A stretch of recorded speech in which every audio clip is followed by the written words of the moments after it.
Hola amigos, en esta ocasión hablaremos de la técnica de escleroterapia de la Escuela Mexicana de Flebología, del Instituto Mexicano de Flebología. Soy su amigo el doctor Fernando Vega. La escleroterapia, o mejor llamada ablación química endovenosa, es una técnica que usamos para el manejo de la insuficiencia venosa crónica o el tratamiento de las varices. Consiste básicamente en la inyección de una sustancia esclerosante que lesiona el endotelio de la vena produciendo una fibrosis y un trombo controlado. Eso es lo que hacemos y con esto permitimos que la vena se cierre y controlamos los reflujos. Desde un punto de vista académico, dividimos los esclerosantes en tres tipos: osmóticos, detergentes y químicos o otros. Las soluciones osmóticas, como el glucosado al 50% o la glicerina, actúan sobre el endotelio deshidratándolo.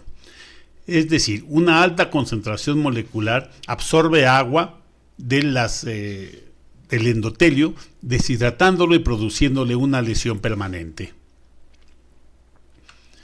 Las soluciones detergentes como el polidocanol o el TDS, tetradesil-sulfato de sodio, son sustancias detergentes y como todo detergente lo que hacen es disminuir la tensión superficial del agua, en este caso, y cuando se inyectan se agrupan en formaciones micelares, ya que tienen un polo hidrofílico y un polo hidrofóbico.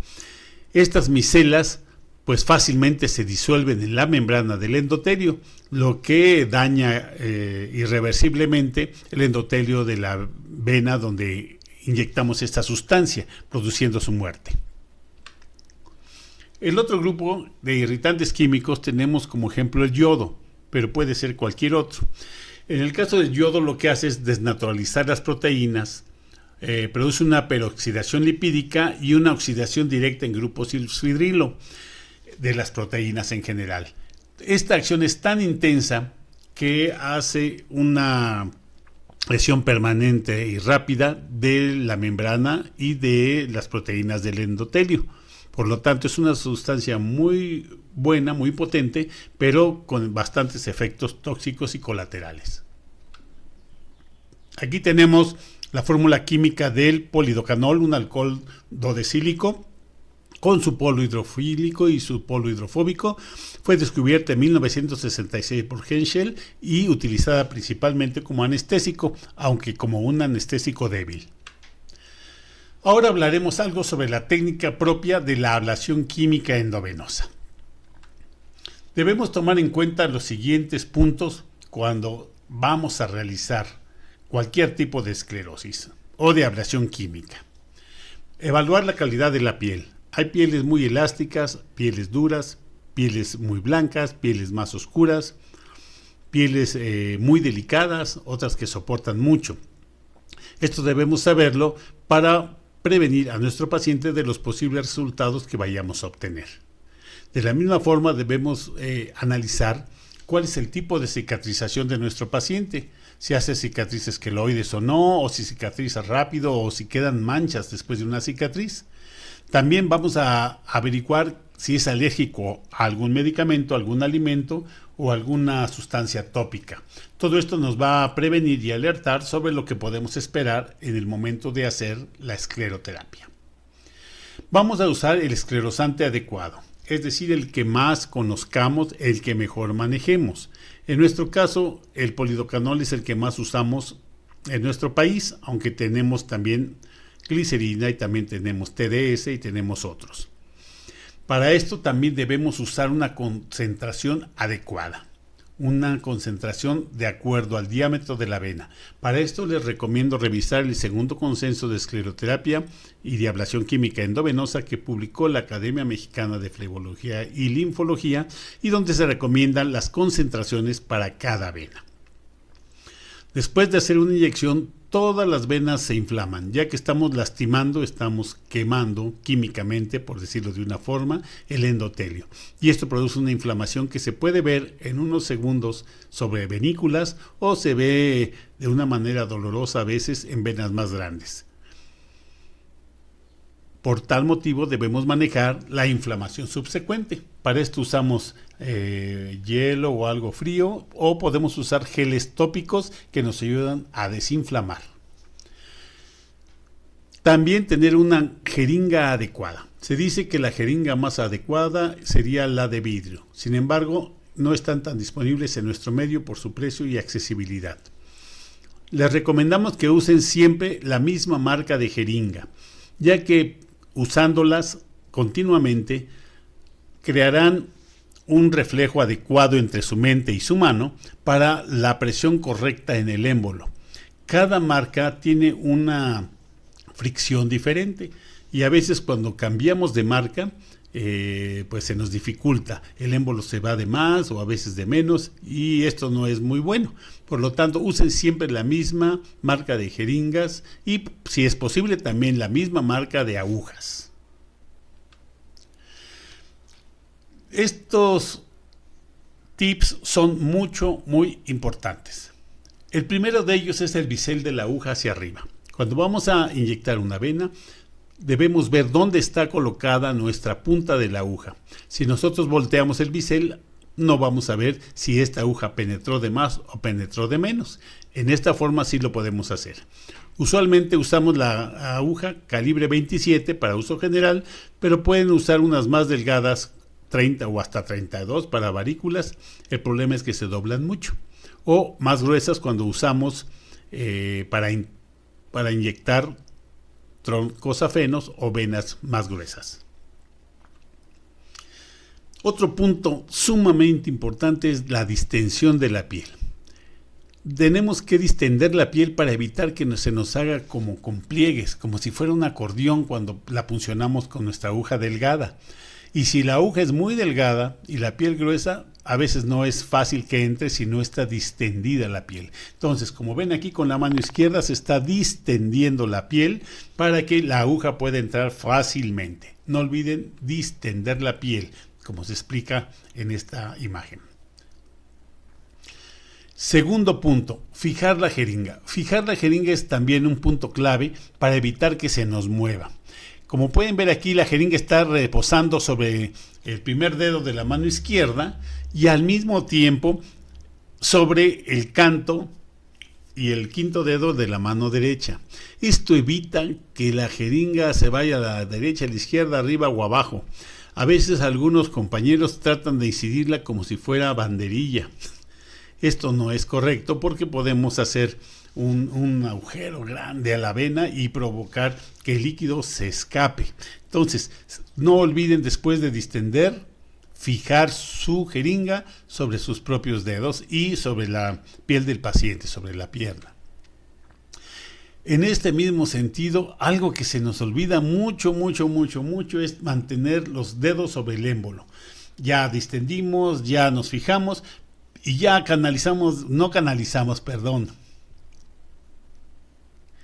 y ya distendimos, ya soportamos y fijamos nuestra aguja y a la hora de empujar el émbolo nos damos cuenta que nuestro dedo no está ahí y nuestra mano no está ahí y nos ponemos a buscar dónde está. En ese momento se nos mueve toda la aguja y hace un hoyo en la vena que vamos a hacer. Entonces, siempre recuerden tener distensión, fijar la jeringa sobre sus manos, sobre sus dedos y el paciente y al mismo tiempo tener los dedos sobre el émbolo de la jeringa. Esto es muy importante. Otro punto también básico a la hora de incidir, especialmente venas reticulares o verículas, pero también en las venas grandes, es buscar la vena de la manera más recta, más perpendicular posible, como lo estamos viendo en esta imagen. Cómo se está incidiendo prácticamente en el mismo plano, con el bisel hacia arriba, la vena esa tan pequeñita que está ahí, ¿verdad? Entonces, así no tenemos tanto riesgo de que la aguja la atraviese. Es decir, fíjense, esta sería la vena y esta sería la aguja. Deben ser perfectamente en la misma dirección, ¿verdad? Si nosotros tuviéramos nuestra vena a inyectar un poco chueca y la metemos así para tratar de solo agarrar un pedacito, esto es muy probable que no nos funcione y que lesionemos la vena. Entonces, esto no es lo correcto.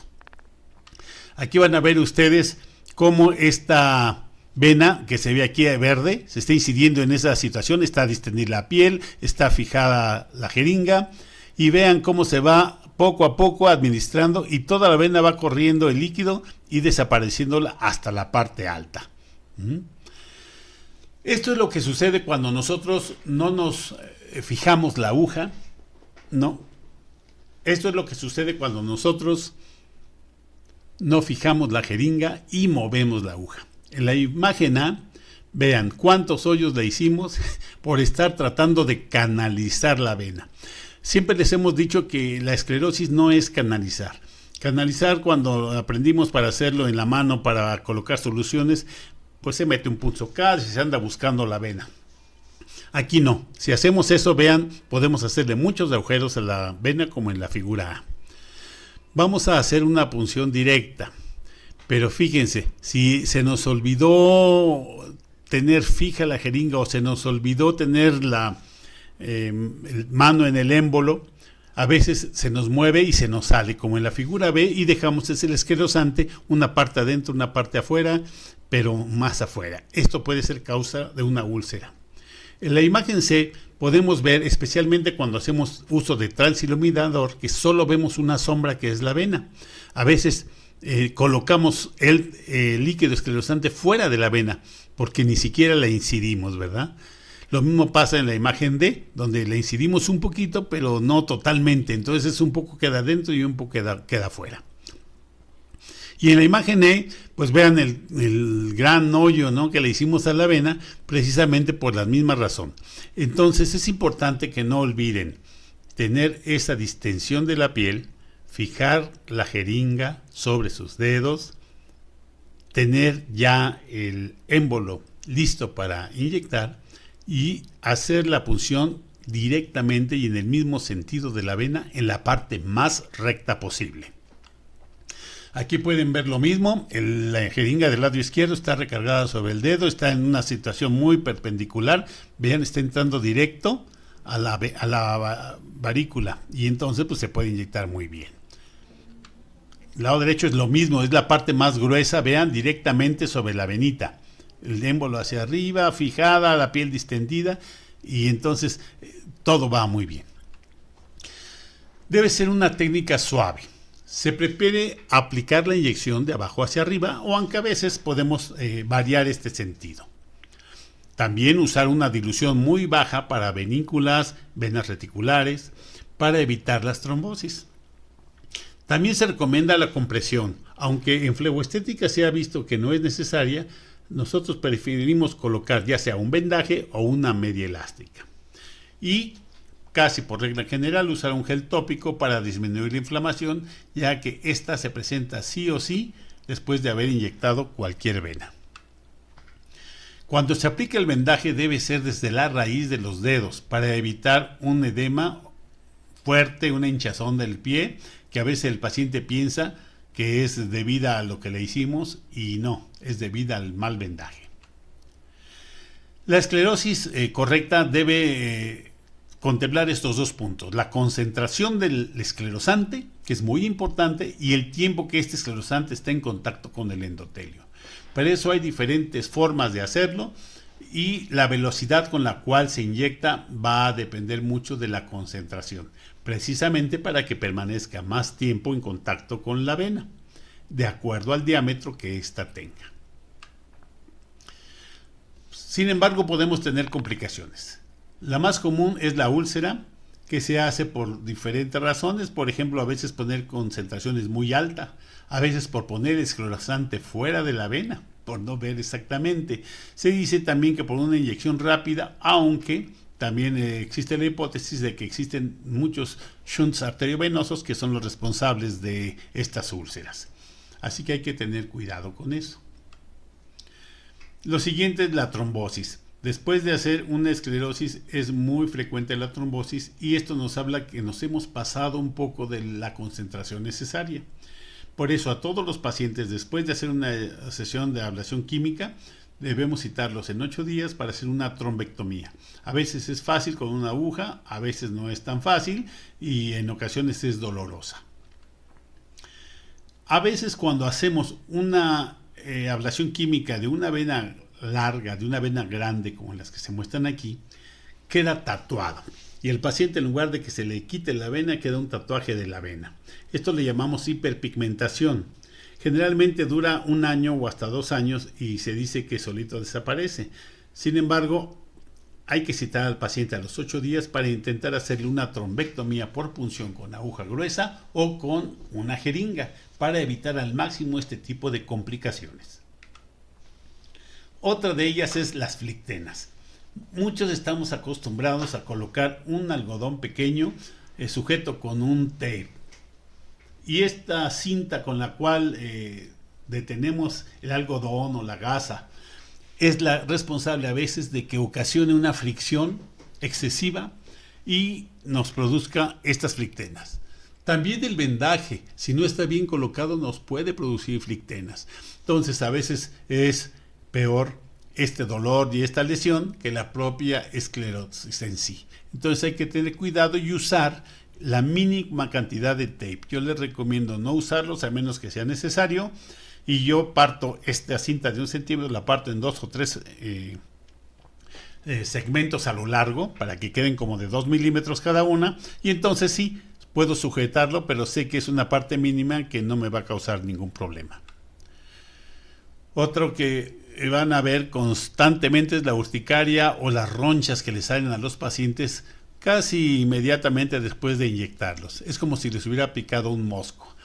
Y entonces esto se quita, a veces no da comezón, a veces sí. El problema es cuando hacemos una gran cantidad de esclerosis en una misma área, muchas punciones.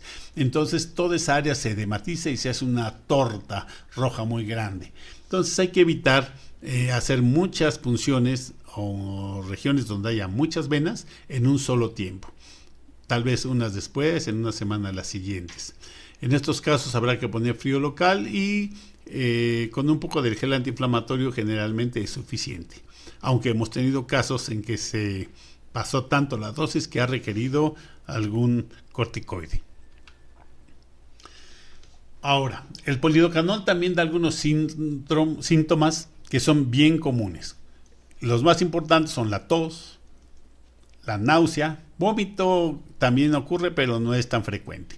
Mareo sí, taquipnea y taquicardia en algunos pacientes. Dice que se relaciona con el estado de nervios, pero puede ser relación con el mismo medicamento, igual que la sudoración. He tenido pacientes que han sufrido lipotimia.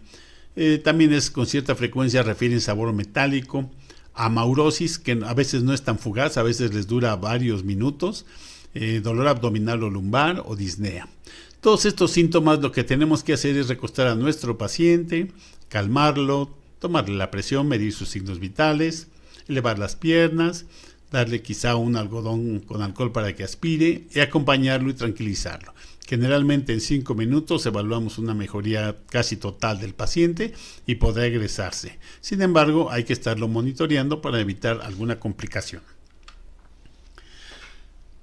Aunque se dice que la ablación química endovenosa es prácticamente inofensiva, esto no es 100% real, porque puede producir trombosis venosas profundas. Cuando se pone en gran cantidad y en gran concentración, puede hacerlo. Y si este paciente además no es diagnosticado con oportunidad, un pedazo del trombo puede soltarse y producir una tromboembolia pulmonar. Entonces esto sí se ha dado, sí es posible y hay que tenerlo en cuenta. El daño neurológico generalmente se da porque en algunos pacientes tenemos comunicación interauricular o interventricular y entonces las pequeñas burbujitas pasan a la arteria cerebral media y esto pues puede llegar a alguna parte del cerebro. Aunque es mínimo, se dice que esto puede ser la causa de estos daños neurológicos, incluso del stroke, es decir, el paciente de repente se desmaya después de un tratamiento y tiene que llegar a terapia intensiva. Afortunadamente, los casos reportados, el paciente es egresado normalmente después de 2 días y no tiene que ver con la concentración ni con la cantidad, aunque se recomienda que sean bajas concentraciones y bajas cantidades cada sesión de ablación química. Y por supuesto, tromboflebitis superficial o úlceras son complicaciones más frecuentes, incluso de venas distantes a donde hicimos la punción. También son provocadas por sobredosificación o por alguna mala técnica. La complicación más grave es la inyección intraarterial desapercibida, porque deja sin circulación todo ese segmento donde hemos inyectado el esclerosante. Esperemos nunca tener esta complicación. Por lo anterior, debemos tener siempre en nuestro equipo rojo todo lo necesario para atender una urgencia.